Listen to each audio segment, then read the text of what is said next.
ಇವತ್ತು ನಾವೆಲ್ಲ ಏನಾದರೂ ಮಂತ್ರಿಗಳಾಗಿ ಇಲ್ಲಿ ಜನತಾ ಪರಿವಾರ ಅನ್ನೋದು ಆಳ್ವಿಕೆ ನಡೆಸಿದರೆ ನಾವು ಒಬ್ಬರು ಫೋಟೋ ಹಾಕಬೇಕು, ಅದು ದೇವರಾಜ ಅರಸು. ಕಾರಣ ಏನು? ಇನ್ನೊಂದು ಬಂಗಾರಪ್ಪನವರು. ಯಾಕೆ ಇವರಿಬ್ಬರು ಫೋಟೋ ಹಾಕಬೇಕು ಅಂತ ಹೇಳಿದ್ರೆ, ಇವರು ಅವತ್ತು ಕಾಂಗ್ರೆಸ್ನ ವಿರುದ್ಧವಾಗಿ ನಿಲ್ಲದೆ ಹೋಗಿದ್ರೆ ಇವರು ಯಾರು ಮುಖ್ಯಮಂತ್ರಿಗಳು ಇಲ್ಲ, ಮತ್ತೊಂದು ಇಲ್ಲ. ಇದು ವಾಸ್ತವಾಂಶ ಇದೆ. ಅದೇ ಸ್ಥಿತಿಯನ್ನು ನಾನು ಇವತ್ತಿಗೂ ಸಹಿತ ನೋಡ್ತಾ ಇದ್ದೇನೆ. ನೀವು ಧೃತಿಗೆಡಬೇಡಿ. ಇದು ಎಲ್ಲ ಮುಖ್ಯಮಂತ್ರಿಗಳ ಮೇಲೂ ಆಪಾದನೆಗಳು ತಂದಿದೆ.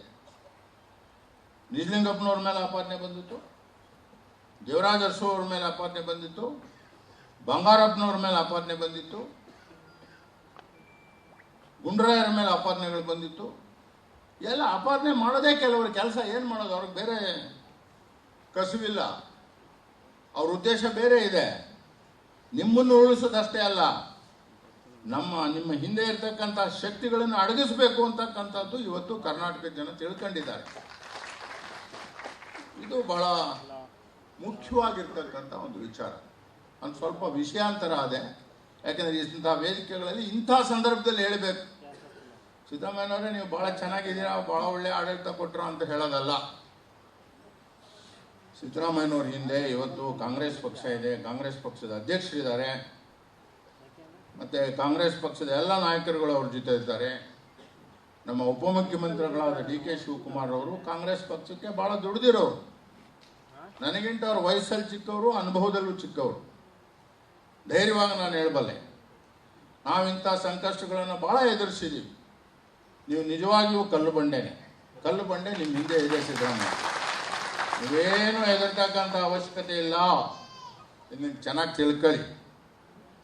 ನೀವು ತಿಳ್ಕೊಂಡೇನೆ ಅಧೈರ್ಯದ ಮಾತನ್ನು ಹೇಳಕ್ಕೆ ಹೋಗ್ಬಿಡಿ. ನೀವು ಯಾರು ಇವರೆಲ್ಲ ಇನ್ನೂ ಸರಿಯಾಗಿ ಹುಟ್ಟು ಕಣ್ಣು ಬಿಟ್ಟಿಲ್ಲ. ಇವೆಲ್ಲ ಸಿದ್ದರಾಮಯ್ಯನವ್ರ ಬಗ್ಗೆ ಮಾತನಾಡ್ತಾರೆ, ಕಾಂಗ್ರೆಸ್ ಪಕ್ಷದ ಬಗ್ಗೆ ಮಾತನಾಡ್ತಾರೆ. ಏನು ಅನ್ಕೊಂಡಿದ್ದಾರೆ ಇವರೆಲ್ಲ? ನನಗೆ ಅರ್ಥ ಆಗೋದಿಲ್ಲ. ನಮಗೂ ಒಂದು ತಾಳ್ಮೆ ಇದೆ, ಎಲ್ಲ ವಿಚಾರಗಳಿಗೂ ಸಹಿತ ತಾಳ್ಮೆ ಮೀರಿ ಮಾತನಾಡ್ತಾ ಇದ್ದಾರೆ, ಚುಡಾಯಿಸ್ತಾ ಇದ್ದಾರೆ. ಆ ಫೇಸ್ಬುಕ್ಕು, ಸೋಷಿಯಲ್ ಮೀಡಿಯಾ ಅವೆಲ್ಲ ನೋಡ್ಬಿಟ್ರಂತೂ ಏನಿದು ರಾಜಕೀಯ ಅಂತ ಅನ್ನಿಸ್ತದೆ ಎಲ್ರಿಗೂ ಸಹಿತ. ಅಸಹ್ಯ ಆಗೋ ಮಟ್ಟಕ್ಕೆ ತಗೊಂಡು ಬಂದಿದ್ದಾರೆ ಇವರೆಲ್ಲ. ನೀವು 2ನೇ ಸಾರಿಗೆ ಮುಖ್ಯಮಂತ್ರಿ ಆದ್ರ ಅದೇನು ನಿಮ್ಮಿಬ್ಬರೇ ಹೊಂದಾಣಿಕೆ ಇದೆಯೋ, ಕಾಂಗ್ರೆಸ್ ಪಕ್ಷದಲ್ಲಿ ಹೊಂದಾಣಿಕೆ ಇದೆಯೋ ನಮಗೆ ಗೊತ್ತಿಲ್ಲ. ಅದು ನಾವು ಪ್ರಾಮಾಣಿಕವಾಗಿ ಕರ್ನಾಟಕದ ಜನತೆಗೆ ಗೊತ್ತಿಲ್ಲದು. ಆದರೆ ನಿಮ್ದೇನೋ ಇದೆ, ಅದ್ರ ಪ್ರಕಾರ ನೀವು ನಡ್ಕೊಳ್ಳಿ, ಅವರು ನಡ್ಕೊಳ್ಳಿ. ಆದರೆ ಇವ್ರು ಯಾರು ನಿಮ್ಮ ರಾಜೀನಾಮೆ ಕೇಳಕ್ಕೆ ಅಂತ ನಾನು ಹೇಳೋದು?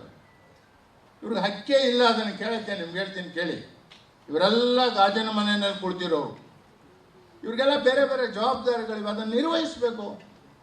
ಗಾಜಿನ ಮನೆಯಲ್ಲಿ ಕೂತ್ಕೊಂಡು ಜೋರಾಗಿ ಕಲ್ಲು ಹೊಡಿತಾರೆ, ಅದು ಅವ್ರ ತಲೆ ಮೇಲೆ ಬೀಳ್ತದೆ ಅಂತ ತಿಳ್ಕೋಬೇಕು.